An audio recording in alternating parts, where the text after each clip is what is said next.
shopping. Not all RVs are built the same. We don't like to read or hear that all RVs are poorly built, especially since 2020. And what about the tariffs?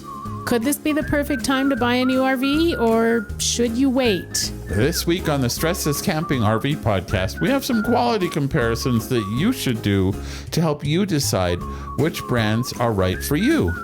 We also visit a goofy destination, and we revisit a gadget that's been good for the RV and the home. We have this week's podcast along with the notes and all the stories that go with this episode, plus discounts, deals, helpful tips, and more at our home on the web at StressLessCamping.com. Don't forget to like and share, and thank you for joining us for podcast episode 303. I'm Peggy. Oh, and I'm Tony. We're two RV industry veterans who travel part-time.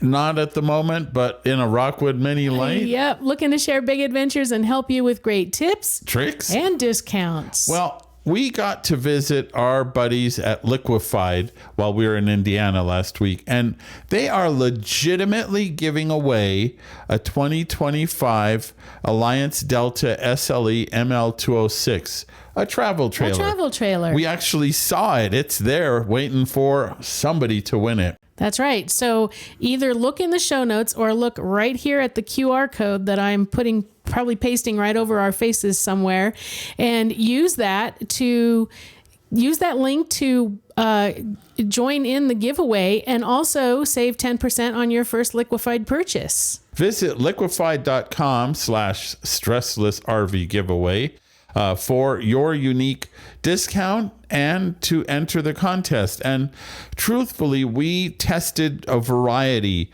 of RV tank treatments, and Liquified just came out on top. So you could say it's the tops for our bottoms. There you go. Or as Matt would say, think of me when you poop. Yeah. Not me. Think of me. Matt. Think of Matt. Yeah. But seriously, good product. You could win a travel trailer, and we even have a discount. So can't win, good. can't lose. No, that's I almost true. said can't win, and that is not right. Well, we can't win.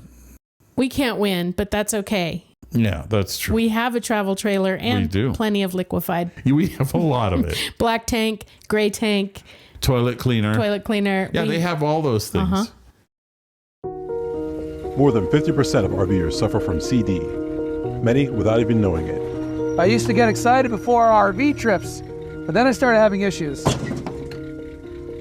Camping issues. And it wasn't just affecting me.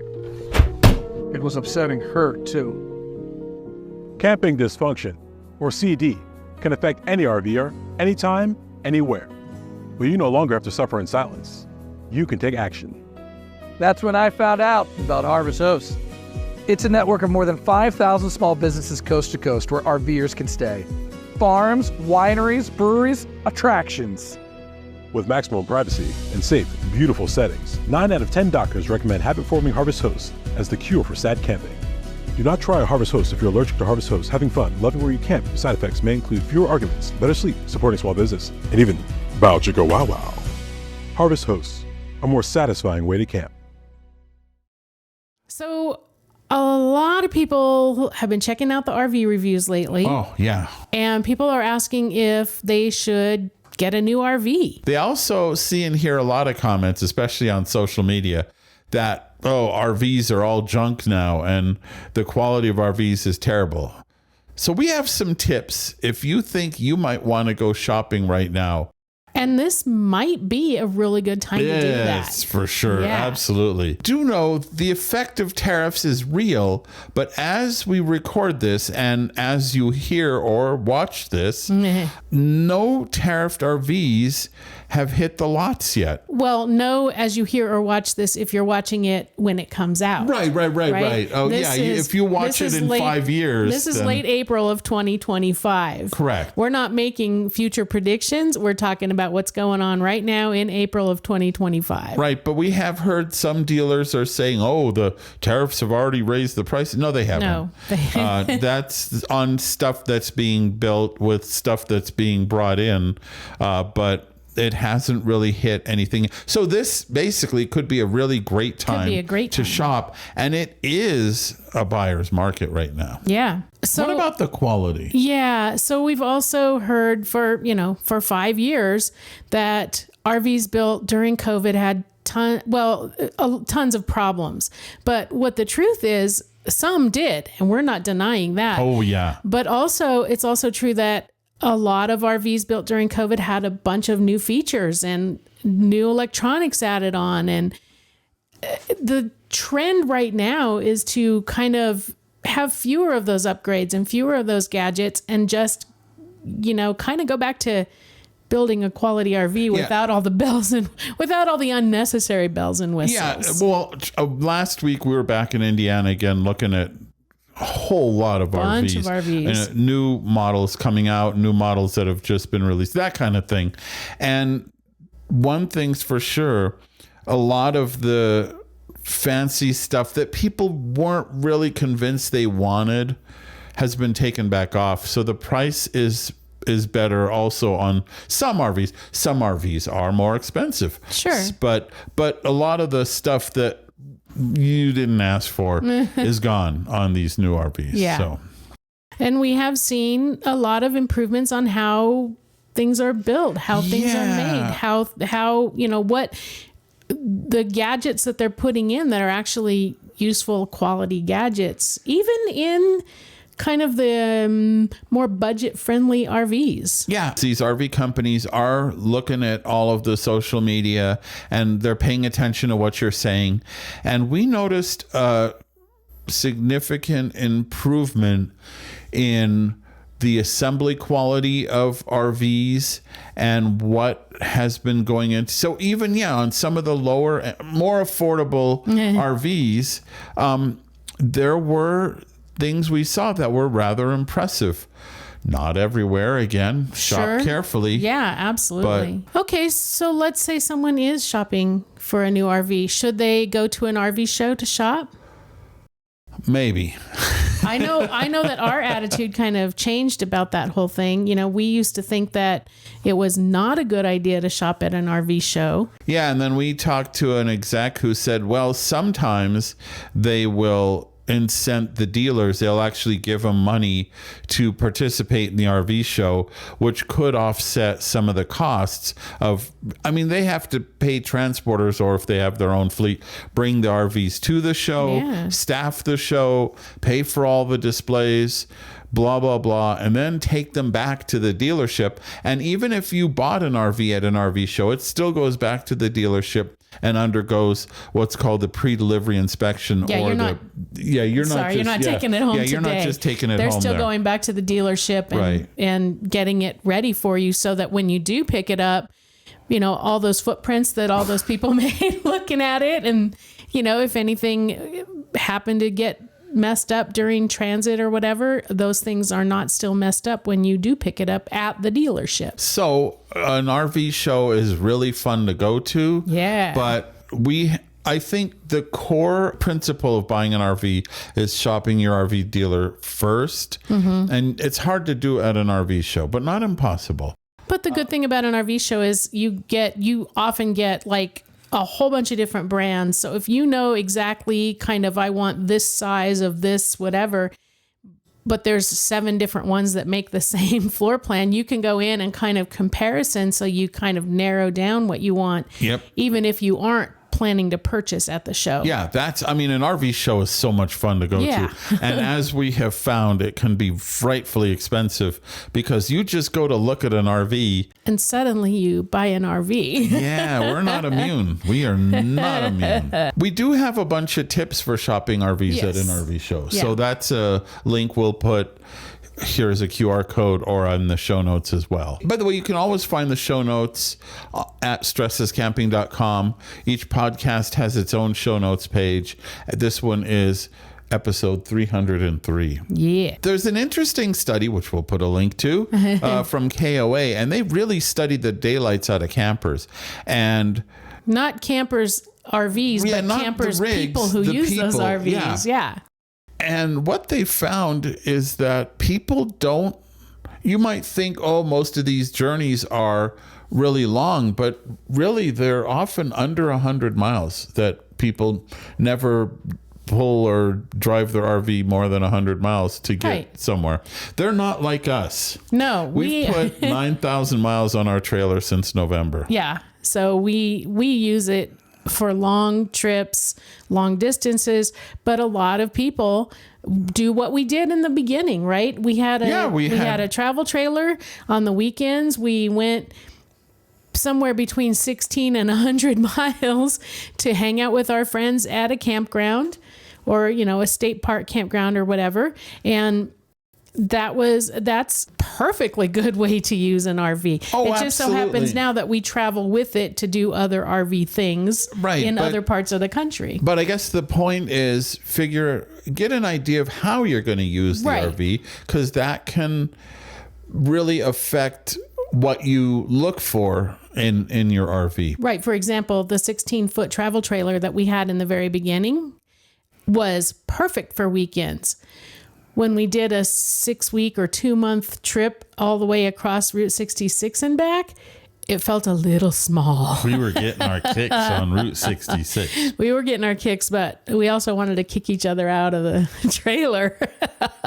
Well, that was a small trailer. It was a great trailer, but anyway, so once you've narrowed down what you want to get in an RV, finding the right RV dealership can make a giant difference in your experience. The RV dealership manages the warranty.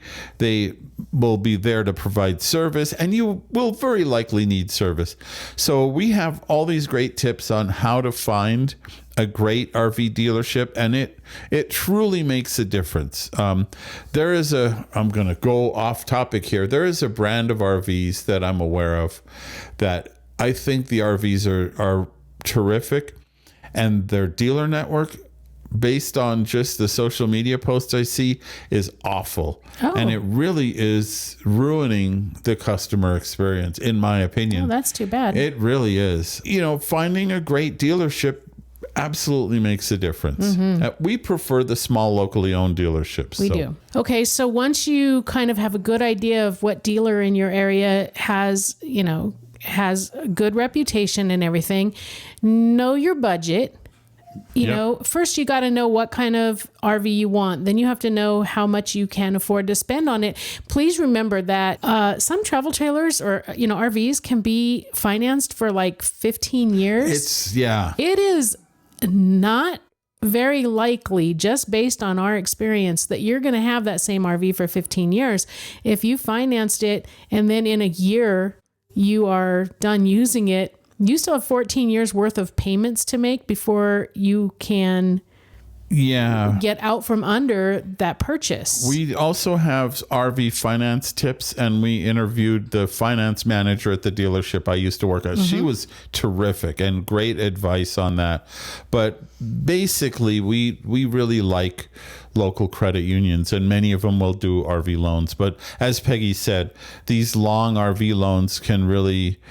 You are what they call upside down. You owe more than the RV is worth for a good long time with these really long loans. So also know, as we talked about, if you are the kind of RVer who plans to drive to the state park 20 miles away 4 or 5 times a summer, and then in the winter you have to cover it up because of the snow.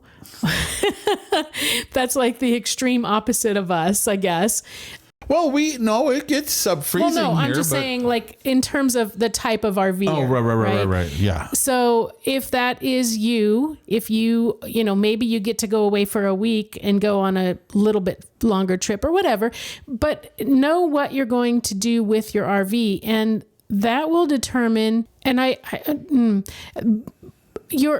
the economics, the budget, the build economics, right? So some RVs are really built and designed to motor down the highway 9,000 miles since November. And some of them are not really going to fare that well to do that kind of thing. But driving 20 miles to a state park 4 or 5, even 2 times a month or whatever, they're not going to have a problem with that. And something we found, we looked at again last week, looking at all these different RVs. There were some very budget focused RVs that were really nice. And there are detail features that we saw that they, if we use it a lot, it would be annoying. Small ovens, cheap tires, tiny vent fans. The quality of the drawer build was right. Things like that if you're going to be in there a lot, it's going to get annoying. Yeah, but in real life, I think, like it looks good on paper, it seems fine at the dealership. You're like, oh, that's not a big deal. But then you start using it and you find out, gosh, that kind of is a big deal. I wish we had, listened to Tony and Peggy. And well, but a lot of those features are something you can fix down the road. Oh, sure. And also, speaking of how RVs are built, there are various ways that they can construct RVs. Right. Anything from all aluminum welded construction with aluminum skins and just built like tanks to what are called stick and tin, which is a wood frame aluminum skin trailer, which is really the least expensive way to build a trailer. And people go, oh, that's not as good as that aluminum frame. But truthfully, a stick and tin trailer could last 20 years if you take care of it. It could last 50. Yeah. I mean, there are still some vintage trailers out there that are stick and tin trailers that are, I mean, people have done some work on them, but the one that we had for a short time, the Aristocrat, the stick and the tin were in great shape. Absolutely. So just because something is more affordable doesn't make it wrong, less useful, depending on how you use it. And that's true like suspension too. I keep advocating these great suspensions, particularly on travel trailers. But again, if you're only going 20 or 100 miles to the state park, leaf springs are just fine. Right. I mean, again, know your use and your priorities. So we have a whole section on buying a new RV or used and RV shopping. A lot of great tips. Again, 2025 right now is a buyer's market. It's a great time to buy an RV. We are in the period of time before tariffs take effect, and we don't know what's coming down the road with those, but check out our section on how to buy an RV. And if you're looking, boy, are you looking at the right time. Yeah. So speaking of that 9,000 miles that we've put on the trailer since November, we are just home yesterday from about 6 weeks out. Yeah. We went, it was not perfect planning on our part, but it just happened this way. We went from here in New Mexico to Georgia to Texas to Indiana. Now, if you want to pause and go look at a map and realize how goofy that looks, it's true. It was. That was the way that things scheduled out. And so that was fine. But we did a lot of those day-to-day drives or those night-to-night sleeps using harvest hosts and other, mooch docking and boondocking locations. And we had no problems in terms of the amount of power. In fact, I'm like very set in my ways, and every night, even if we didn't need it for anything else, I asked Tony to please turn on the inverter so that I could charge my phone and watch the way I'm accustomed to charging my phone and watch, because heaven forbid I should have to change anything. Yeah, that's for sure. And I was very pleased that we did a lot of this very impromptu travel, and having the ABC Upfitters Master Volt system really enabled us. It's an enabler. So we went to museums. We went to just all sorts of crazy places and a lot of off-grid camping, and it just worked well. One of the things that we also had put in when we had our Master Volt system put in was a DC to DC charging system. So there were some nights where it was It was cloudy, and we used the truck to charge the trailer during the day. So by the time we arrived, where we were going to be, the whole system was charged up and ready to go. It was really good, and it really enabled us to do a lot of off-grid camping and boondocking and mooch docking and harvest host. And the experience was, it was great. And that's one of the things we'd like to share, is that having this type of system really enables you to tailor your travel based on what's happening at the time. Right. So if that sounds like something you might be interested in, give our friends at ABC Upfitters a call. You can reach them at 574-333-3225. That's 574-333-3225. Or find them with the link on our page for this podcast episode. Absolutely. So we've been talking more and more each week lately about goofy places that we have found in the USA. And it's what kind of lights a fire under us. It's something we really enjoy. And so this week, we're all going to jail together. Oh, my. Yep. In Crawfordsville, Indiana, we visited a jail that was a prototype of an idea that a number of communities adopted. A rotary jail. Yeah. And it wasn't just any way to incarcerate folks. It was a way that a community could also save a bunch of money doing so. Sure. The idea was that jailers could rotate the entire jail and provide access to only one cell at a time. That made it easier for fewer people to manage the prison population, right? They only needed really one guard because there was only one door. Yeah. And it was actually rather effective and innovative. One individual could actually move the 8 cells on 2 floors with a single crank, rotating the entire 45-ton structure. And it was surprisingly easy to do so. That is just... It was really impressive. Yeah. And So great. There were other innovations too. For example, there was a central plumbing system in the jail, so prisoners didn't have to be let in and out of their cells to go to the bathroom. They just used the bathroom right in the cell, which was really revolutionary at the time. By the way, the 16 toilets in the jail drained into a central pipe into the basement of the property and out of the building. However, the whole system was only flushed twice a day. Can you imagine? Yeah, apparently Times were different. It smelled pretty bad in there. Times were different back then.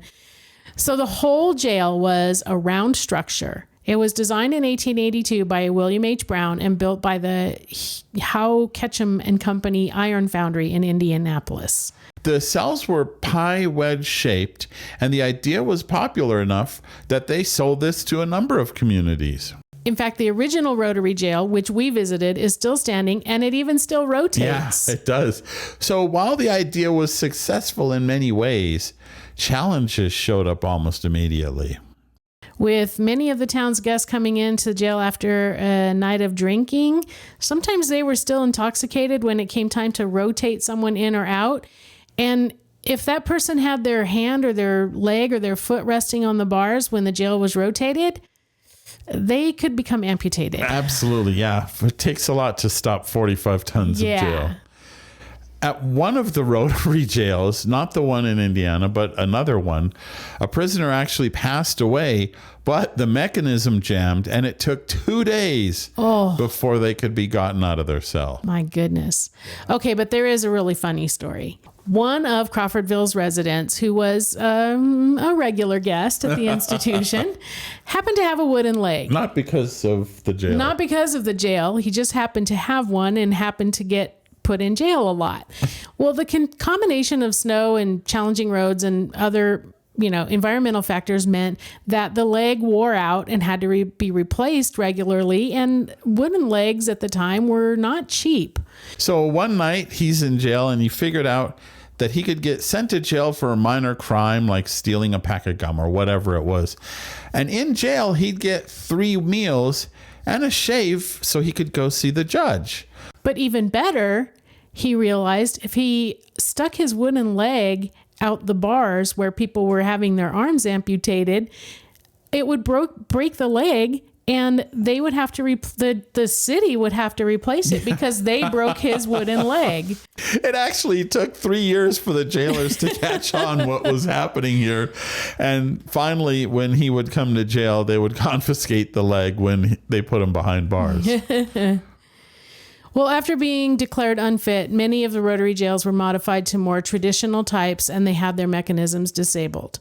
The one in Crawfordsville did too, but it was still used with modifications until 1973. So there are still 3 of these jails standing, and the community of Crawfordsville saw the significance of the history of the jail and worked to restore it. So today, you can actually take a tour of the jail, and it spins by a docent. You don't get to do it yourself. You don't get to be inside. And they're very, very careful that you don't put your hands, legs, or wooden legs in between the bars when it rotates.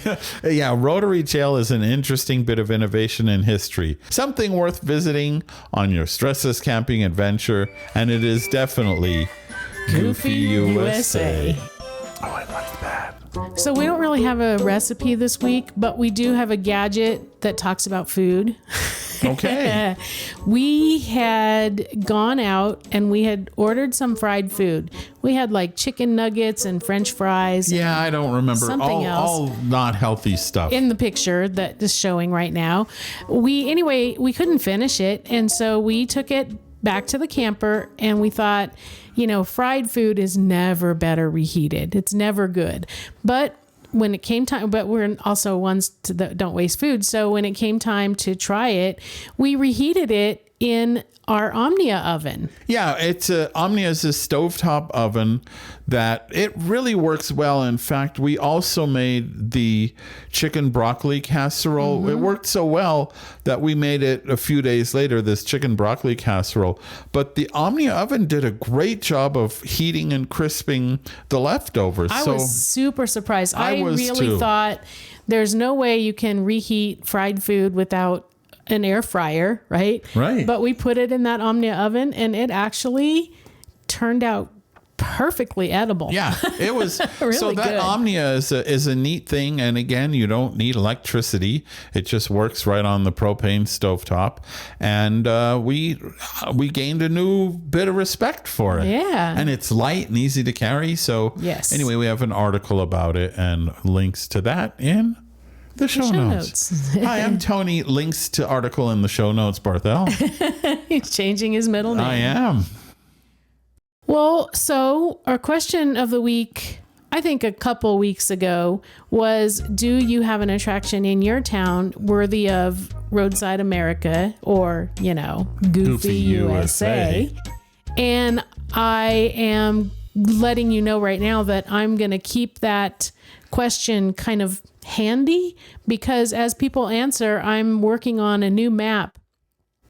For years, you all have told us like, oh, you should visit this or you should drink that beer or you should mooch stock at our house. And I had a spreadsheet and I realized that that's not really that easy to look things up on a spreadsheet. So I am working on a map so that when we're going to a certain area, I can look at the map and say, oh, look, John said we should drink the beer at this brewery or whatever, right? So I'm going to be adding Goofy USA locations on there too, so that we don't miss anything when we're in the neighborhood that you have all told us about. Well, our plans are also to do that on StressLessCamping.com. So stay tuned. We're working on that portion of the website as well. Oh, the map? Uh-huh. Oh, okay. I guess better do a really good job then. The question for this week is, how did you find this podcast? We hope you didn't find it boring. That's what another YouTube channel that Tony watches about trains says that about trains. We hope you didn't find it boring, and we do hope that. Yeah, we do. But we're really curious, like, how long have you been listening or watching? And, how did you find us? When did you find us? Just kind of, we're always talking about ourselves, but we want you to talk about you a little bit. What do you think of me? Oh my gosh. Well, enough about me. What do you think about me? Okay, so And you can answer that question at our fun and friendly Stressless Campers Facebook group. you can also sign up on our website for our once a week newsletter, which is absolutely positively and completely free and has links to stories and videos and podcasts that will help you get the most out of your RV experience. Yeah, if you visit any of our pages at stresslesscamping.com, there's a place to sign up, whether it's at the bottom or pops up or who knows. In the middle of an article Yeah, somewhere. right. Please know that we just use that so that we can send you a once a week newsletter, no more than once a week, and we don't share your information. We don't sell it. We don't give it away. We don't post it on bathroom walls. We just use We it. did get our name posted on a bathroom wall this week, but it was on a chalkboard We wall. did. Anyway, you'll find the show notes for this episode 303, on the podcast page at stresslesscamping.com. Also on StressLessCamping.com, you can find our favorite RV products and services page for the things that you'll need for your stressless camping adventure. And we've just added Liquified to That's that. right, including Liquified. Of course, we're in all the social places, but you can start at stresslesscamping.com and from there jump off to all the places you enjoy wasting time with us. If you don't want to miss a future episode of the Stressless Camping Podcast, It's free. it's free to subscribe on any podcast catcher, and we are saving you a seat around our virtual campfire. I don't know. Okay. I get that was It's all. That's for the people who are watching and can't hear. Here's the we church. are saving you a seat. Oh my gosh. Oh boy. Okay. So anyway, a review will help others find this podcast. More listeners means we can get great guests, come up with great topics, share trailer giveaways. Yeah. So if you haven't already left a review, we would really appreciate it if you would do so. If you have already, thank you very, very much for doing so. And of course, don't forget to like and share. Well, you already said the like part, but share with your friends, share with people in the grocery store, Share write our name on a everywhere. bathroom wall. Whatever if it it's takes. a chalkboard wall, whatever. not. We appreciate Whatever. it. Well, Got a rattle can? Don't get arrested. Don't get arrested Oh. on our part. Yeah, but they told me to. Well, we appreciate your being here. Thank you again for joining us. Some of you, 303 episodes. My gosh. Yeah, thank you. And that is a whole lot of stressless camping. We hope you learned a lot and had some fun and got some tips for your next stressless camping adventure. We're honored by your reviews on Apple Podcasts, which helps others find us too. Don't forget to subscribe so you won't miss out on the adventure, and we look forward to your joining us next week. Until then, happy camping! That was awesome.